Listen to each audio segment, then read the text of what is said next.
ఆరోగ్యాన్ని చేకూర్చే అమృత ఫలం ఉసిరికాయ.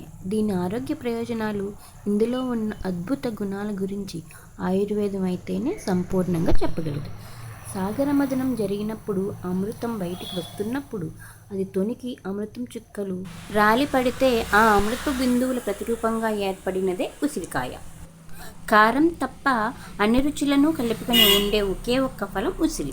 ఇలాంటి ఆరోగ్య ప్రయోజనాలు ఉన్న ఉసిరిని కార్తీక మాసంలో దానం చేయడం మరియు ఉసిరికాయ దీపంలో పెట్టడం వల్ల అద్భుతమైన ఫలితాలు ఉంటాయని పెద్దలు మరియు పురాణ కథనాలు కూడా చెబుతున్నాయి.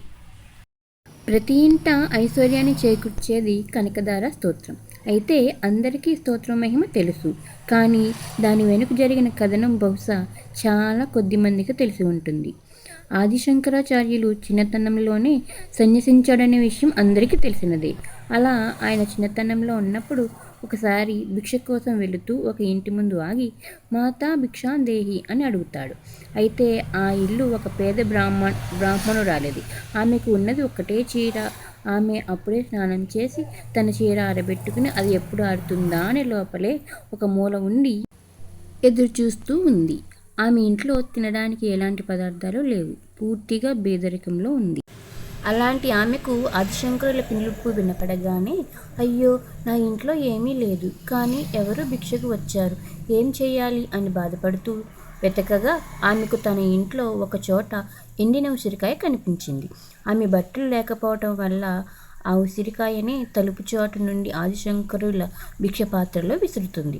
మొదట ఆ సంఘటనకు ఆదిశంకరులు అయోమయం చెందిన ఆయనకున్న దివ్య దృష్టితో పరిస్థితిని అర్థం చేసుకుని ఏమీ లేకపోయినా కూడా ఉన్న ఉసిరిని దానం చేసిన ఆమె వ్యక్తిత్వాన్ని, ఆమె పేదరికాన్ని తలుచుకొని బాధపడుతూ విష్ణువు లక్ష్మీ నిలయమైన ఆ ఉసిరిని చూస్తూ ఒక్కసారిగా కనకదార స్తోత్రాన్ని అసువుగా చెప్పారట.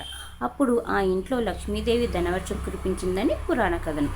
అందుకే ఉసిరికాయ దానం ఎంతో గొప్పదని చెబుతారు. ఉసిరికాయలు మరియు ఉసిరి దీపం కార్తీక పౌర్ణమి రోజు దానం చేయటం వల్ల వెలకట్టలేని ధనాన్ని దానం చేసిన పుణ్యం కలుగుతుంది. దీనివల్ల ఆ లక్ష్మీదేవి కటాక్షం ఎల్లప్పుడూ వారిపై ఉంటుంది. కార్తీక మాసంలో ఏది దానం చేసినా దాని పుణ్యం ఎప్పటికీ వెంట ఉంటుంది. కాబట్టి ఉసిరికాయ దీపం గొప్పది.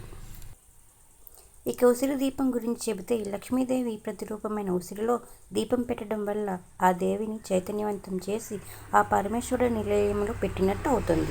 కార్తీక పౌర్ణమి రోజు ముక్కోటి దేవతలు శివుడి సమక్షంలో శివాలయంలోనే ఉంటారు. అక్కడ ఇలా ఉసిరి దీపం పెడితే సకల దరిద్రాలు తొలగి జీవితం గడిలో పడుతుంది. ప్రణవ పంచాక్షరి జపం, విభూతి ధారణ, ఉసిరి దానం, దీపారాధన, కార్తీక పురాణ పఠనం ఇవన్నీ ఈ కార్తీక మాసంలో చేయడం వల్ల ఎన్నో పాపాలు తొలగి జీవితంలో సమస్యలు తగ్గి జీవితానికి ఒక మంచి మార్గం కనపడుతుంది.